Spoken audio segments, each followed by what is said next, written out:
You know, Coach, who wanted this? You said they wanted this, meaning the 49ers. Who wanted this deal more?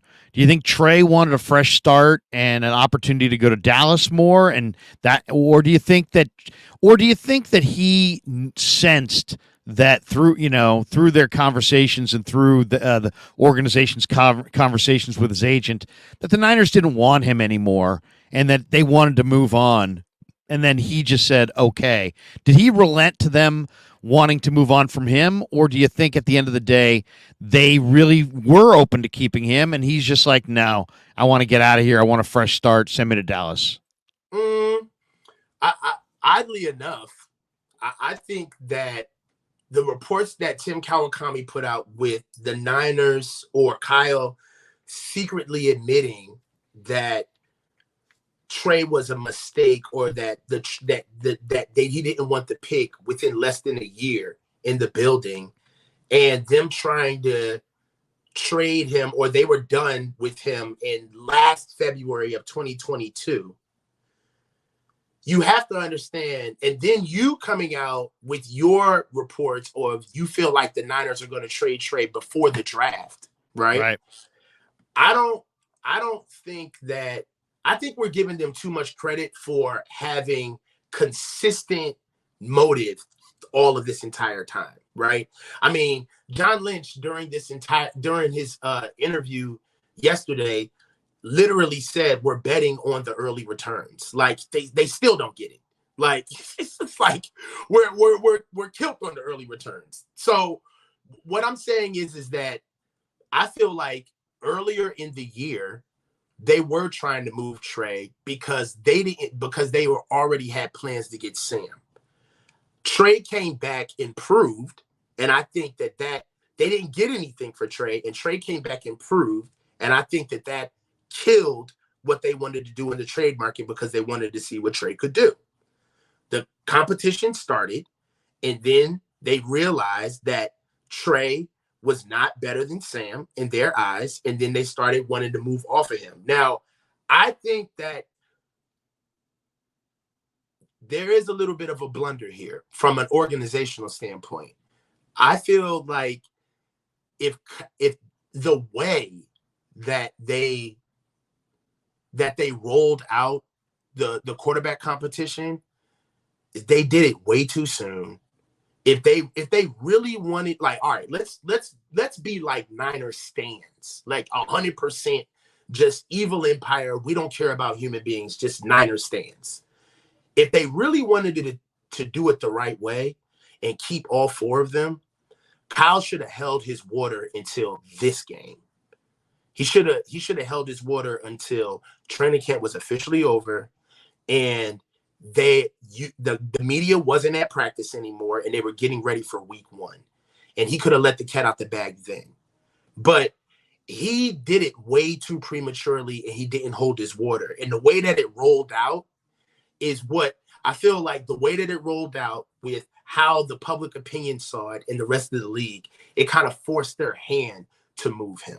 But I do believe that if Kyle would have held his water and not given the winner of the competition till later, right before the week of the season, I think Trey would have been a lot more, he would have been upset.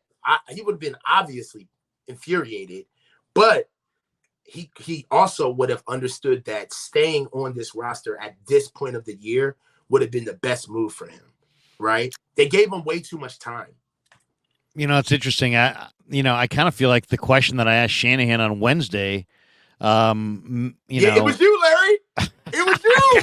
I set this thing in motion. Larry. No, but I asked Shanahan, I said, when are you going to announce your second quarterback, and do you plan on juggling them throughout the season, your number 2 quarterback?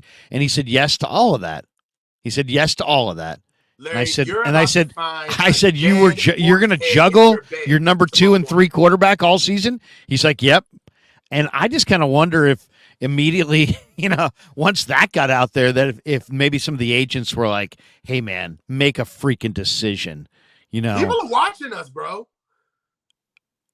I mean, well, I mean, I wonder. I mean, because he came out and said, "I'm going to juggle my quarterbacks all season." If I'm an agent for the quarterbacks, I'd be like, "Well, no, wait, that's hell no." You just said that, right? You don't actually mean that, right? You're not going to make my guy sit there and battle back and forth and against this other guy the entire. He did it all summer. I mean, you come on, make a call. The one thing I will differ from you on is I don't think there was ever going to be all four quarterbacks because you're not going to carry four on the 53. And I just don't believe that Brandon Allen gave up $1 million elsewhere to come here for $300,000, and that's ultimately what that would be. I mean, if I did that to my wife would kill me. I'm making $1 million, honey. No, I quit. I'm now making $300,000. We just lost $700,000. It's like I think that Brandon Allen had a handshake deal with the Niners. I'll either be the number 3. And they must have promised him he'll be the number 3, or at least gave him a great indication that he was going to be number 3. Or you're going to cut me a few days before the cut down, and I'm going to get the league minimum, which is like 800, somewhere else. But I'm not going to be on your practice squad. So Right. for $300,000. Let me ask you this. There's been one of the things the only thing that I would push back on that I've read in the last 24 hours on this whole thing is that, and Barnwell says this in this article. He says, Sam Darnold looked better in the preseason, although the former Jet and Panthers passer has a well-established track record when the games get out of hand or he gets overwhelmed when pressure or in a situation where he's trailing. I mean, I don't necessarily agree with the theory that Darnold looked better this summer. I think Darnold looked better in the Raider game, but in practice, I would give the edge to Lance. In the Denver game, I would definitely give the edge to Lance. And I just don't really agree with that premise. And I know, and I like Dave Lombardi. He had a red zone stat that, Purdy completed 37% or touchdown percentage of 37% in the red zone in camp. First of all, it's camp stats, so remember that. 2, Right. He had Darnold at 33% and Lance at 16%.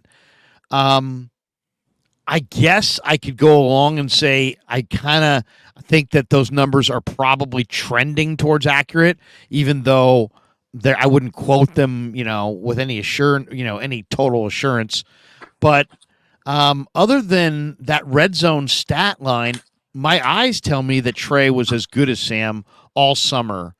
They're different. Sam's a little bit more calm. Sam maybe has a little higher floor, but Trey has a significantly higher ceiling. And to me, I know a floor matters for a backup, but when quarterback has a significantly higher ceiling, I'm always shocked when they move for the guy who has a much lower ceiling, especially since Trey's a good guy that everybody likes. I don't know. I mean, I know they've created a scenario where they can't give him reps and he needs reps, but I kind of wonder if once they went to Darnold and Allen, if it really was more about, like, we looked at it as, hey, they're starting a quarterback competition and they're both even. But I think if you really looked at it the way it actually was, yeah, they were having a quarterback competition, but Darnold and Allen were, 120 yards in front of Trey Lance at the beginning of the race. And Trey was going to have to eat up that ground and show that he was dramatically better than both to win this job. Otherwise, those guys were getting the jobs. I think it was set up like a competition that was fair. It was fair, but it started with Darnold and Allen ahead because that's the direction that they wanted to go with their offseason plan. It's clear. It wasn't a pure competition where, people were actually measuring it day 1, day 2. But what nobody realized until the end was that once Darnold and Allen were there, they were given such an advantage. Trey had to literally beat them out this summer, and he played well at times, and he played not so well at times. I thought he was better than them, but I guess he had to be a lot better than them to beat them out. That's an artful way of saying that it wasn't fair, but it was not a fair competition. Or that they had a design. Let's just say this. In my mind, Coach, the 49ers had a preferred plan and they were going to have to be wowed to take them off of their preferred plan, and they weren't wowed, and they stayed with their preferred plan. You know, that's how I look at it. All right. I mean, you don't agree? I They hear preferred. you. I mean, don't you think they preferred to go with Darnold and Allen, and yet they had Trey there. I refuse to believe that he had no chance. I just think that in their minds, those guys were now ahead of him, and he had to kind of prove otherwise. And in their minds, he didn't prove otherwise. Because if it's just the naked eye, I was talking to Jack Hammer about this yesterday. We both agree. We were at every practice. I looked at the good, the bad, the ugly from all four of these guys, all summer. Sam Darnold was good. Was sometimes like at 3, 4, 5 days, he was the best quarterback on the field. The rest of the summer, Purdy was the best quarterback on the field, but Trey and Sam were very comparable all summer long. Yeah. I feel you would think that your own guy that you pick gets the nod.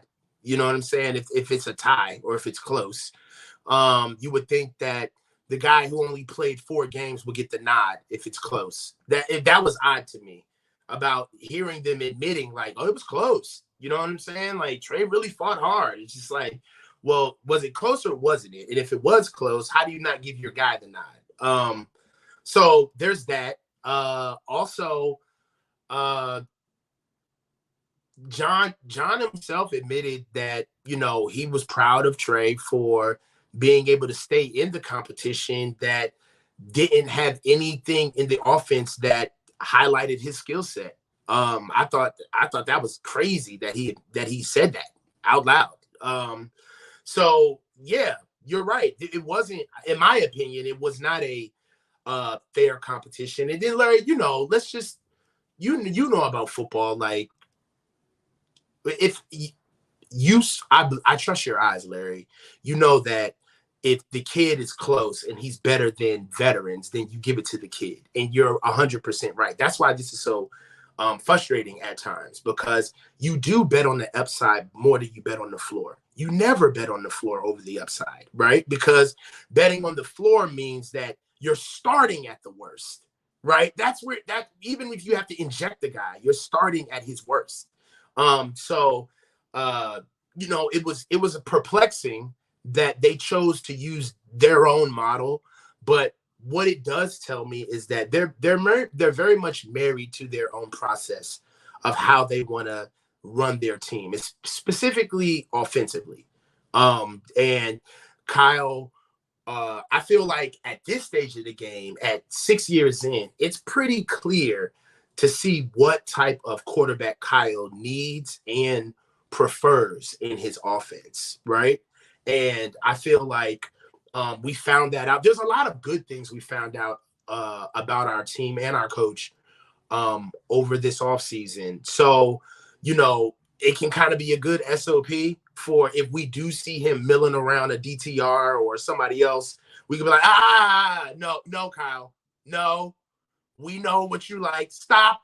We went through this Trey Lance shit. So I feel like, you know, it's almost kind of like going through, like, it's almost like being in a relationship and the honeymoon phase is over and you're okay with her waking up and smelling her morning breath. It's like, all right, we've cursed each other out. I've seen the worst of you now. We can be normal. You know what I'm saying? We can move on in the relationship. And I feel like that's more or less what bore out in the offensive quarterback competition that we had this year is that we're married to our process. Kyle wants somebody that gets the ball out, is more of a, for lack of a better term, point guard that can pick and slide, get the ball out when he needs to, be accurate, be timely, because Kyle is very much married to his play design. And nothing comes to life in his play design if he doesn't have somebody that can not only do exactly what he wants, but still bring in their own skill set as well and make him right practically, you know. And that's a lot of football, as you know. That's why it's so peculiar that we're so married to process of plays, because Larry, you know, just like I know, it never happens the way it's drawn up. It never happens that way, right? Like you can get cute and put your little X's and O's and all of your loops and your dotted lines, but at the end of the day, when shit breaks down, you got to turn into a football player, right? So I feel like that's what Brock gives Kyle, and I feel like Kyle has let us know that that's what he believes Sam can give him. Sam needs a better offense to be inside of. He also needs better coaching, better teammates, a better team. I feel like in certain ways, I kind of feel like Sam and Kyle are kind of like the same people in a way. They kind of talk alike, in my opinion. So he's got what he wants, is my point. This is exactly where the team needs to be.